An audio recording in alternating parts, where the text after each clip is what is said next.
Our top story. Pakistan's Interior Minister Rehman Malik arrived in Delhi this evening to formally launch a long-pending visa agreement with India and to hold talks with Home Minister Sushil Kumar Shinde. The 2611 trial is top of India's agenda at these talks, which are currently underway. On his arrival, Mr. Malik said he was keen to take the peace process forward, and when asked repeated questions on Hafiz Saeed, he said, once again, there's no evidence to arrest the man India says is the Mumbai mastermind.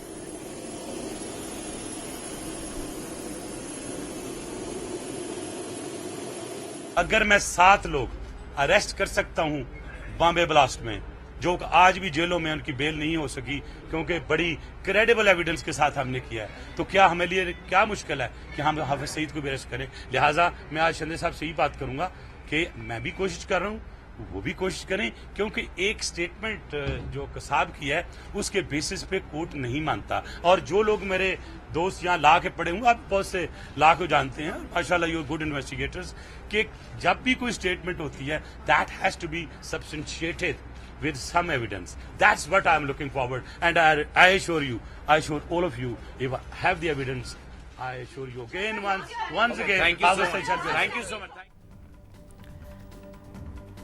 And so our first big debate tonight, as the Pakistani Interior Minister is holding talks in Delhi, are the talks with Pakistan going anywhere? Have the two countries really moved beyond the Mumbai attacks? Joining us first tonight is the former diplomat KC Singh, and we have Mr. Chandan Mitra, Rajya Sabha MP from the BJP. Will also be joined shortly by the Congress Party and other representatives. Mr. KC Singh, I'll begin with you, because this whole visit by Rehman Malik is a rather strange visit, isn't it? Because it appears in a sense that he invited himself to India. It's now not it's an open secret now that the MEA, the Ministry of External Affairs, wasn't too keen to have him here. Even the Home Ministry wasn't too sure whether he should be here, but he's really been pushing for this.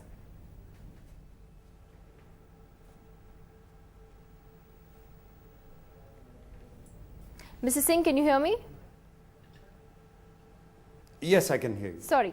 I was asking, about the rather strangeness of Rehman Malik's visit to India, in the sense that he seems to have invited himself, and this wasn't a visit that the government of India was particularly keen on. Is that a correct assessment? Well, that's how it appears, because if you have to go by press reports. But in any case, it appears a bit jinxed, because last time he was planning to come on the eve of 2611. This time, initially, he was supposed to arrive on the 11th, because his birthday is apparently on the 12th of December, which he wanted to celebrate in Agra. And then they discovered that 13th was on the eve of the attack on the parliament. So again, somebody seems to have shifted it last minute. And then it took them 4 hours to figure out where the plane has to be received in Delhi. In addition, we've got an interesting background, because Shahbaz Sharif was supposed to arrive in Punjab, the Chief Minister of Pakistani Punjab, and then he was supposed to go to Delhi and meet Prime Minister and so on and so forth, and suddenly he's taken ill. So I would imagine maybe the Pakistanis don't want PMLN to be stealing their thunder. They wanted PPP minister to be here. So there's a lot of mix-up on both sides of the border.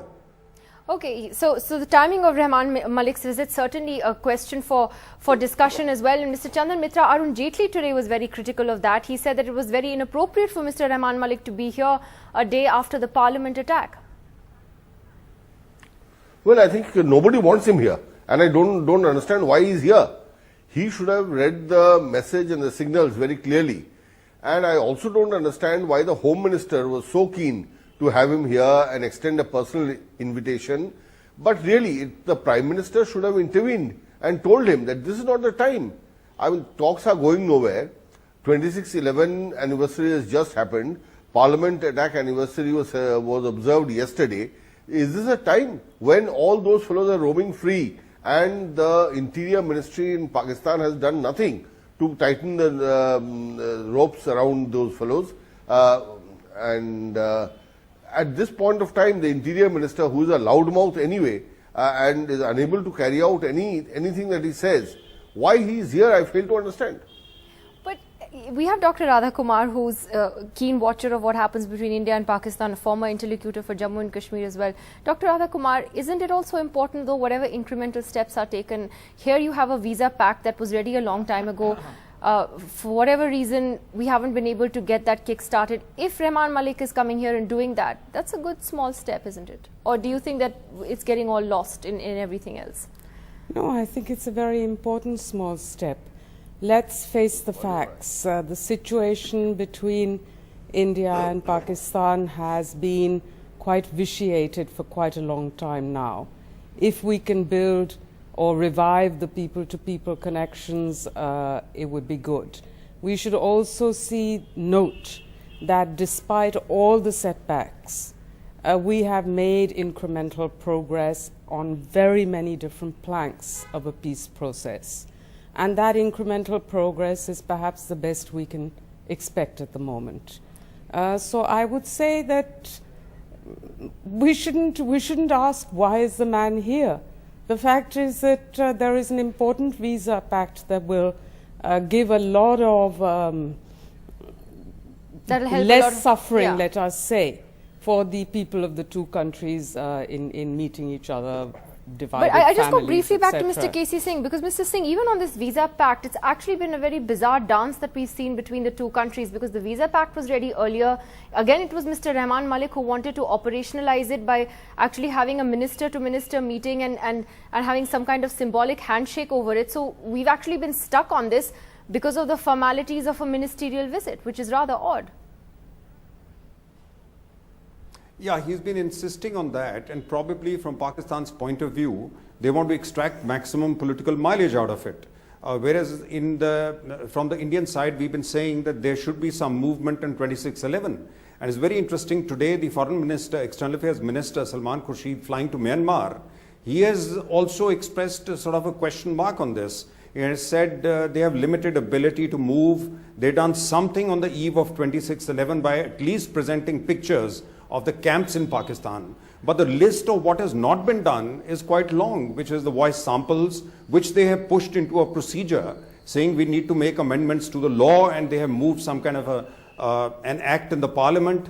But the problem with, yes, technically what Radha is saying is absolutely correct, that CBMs between countries which are estranged begin with small steps. But the problem with the visa regime is that it will get so enveloped in the mistrust, unless Pakistan moves on terrorism, that really ultimately in implementation it's going to be very limited, because you're going to be always suspicious of who is coming from the other side.